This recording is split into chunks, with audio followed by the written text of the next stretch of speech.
Why vulnerability is your secret superpower, and how to use it.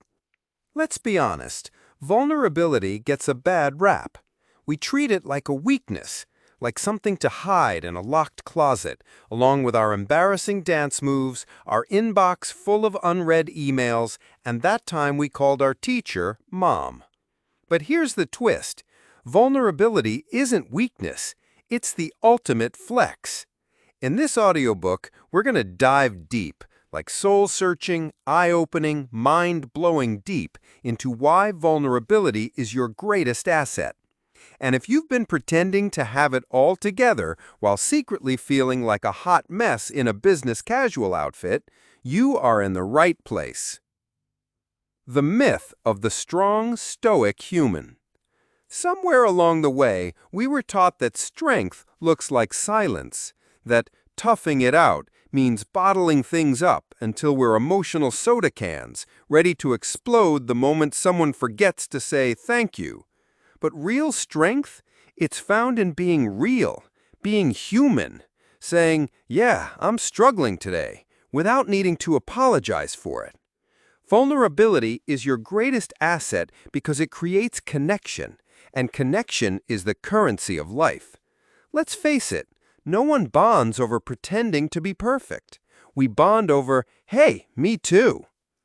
The pain points you're not alone in. Maybe you've been here.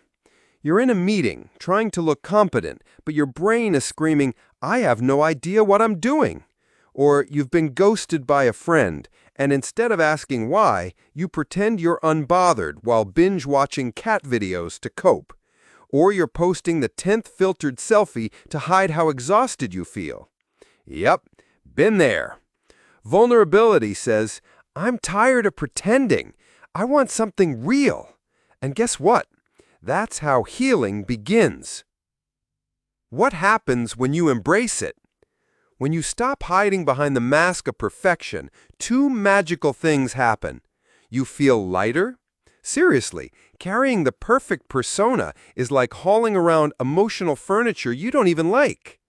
And people start relating to you. They lean in closer, not because you're flawless, but because you're real. And we crave real. Think about your favorite people. Are they the ones who always look polished and say the right things? Or are they the ones who open up and make you feel seen? How vulnerability builds confidence. Here's the paradox. The more you admit your imperfections, the more confident you become. Why? Because confidence isn't pretending.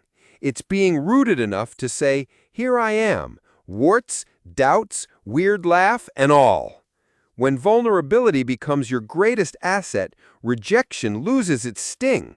Because now you're no longer performing, you're simply being. And nothing is more magnetic than authenticity. Tools for practicing vulnerability without oversharing. Okay, let's address the fear. But if I'm vulnerable, won't I look weak or needy? Or like I'm airing my emotional laundry? Not if you're intentional. Here's how to do it wisely. Start small. Share something true with someone you trust. Use I statements. Say, I feel overwhelmed, instead of, everyone else is stressing me out. Read the room. Vulnerability is powerful, but timing matters. Think of it like seasoning. Just enough makes the meal memorable. Too much, and people push the plate away. Real-world results. Why this works in life, love, and leadership. Let's bring this down to earth. In relationships, vulnerability deepens intimacy. In leadership, it earns loyalty. In creativity, it leads to work that resonates. The most compelling TED Talks, the most powerful memoirs, the most inspiring people, you guessed it, they all let their walls down. They let us in, because vulnerability invites trust. And trust is the real glue in both boardrooms and bedrooms. Final thoughts. Vulnerability is your greatest asset. So let's say it out loud together. Vulnerability is my greatest asset. Say it again if you have to. Write it on your mirror. Set it as your phone wallpaper, because the next time you feel the urge to armor up, to play it cool, to numb out and disconnect, remember, you don't need to be bulletproof. You need to be human. You're not meant to go through life as a highlight reel. You're meant to live fully, feel deeply, connect honestly. And that starts with vulnerability, the superpower you didn't know you had until now.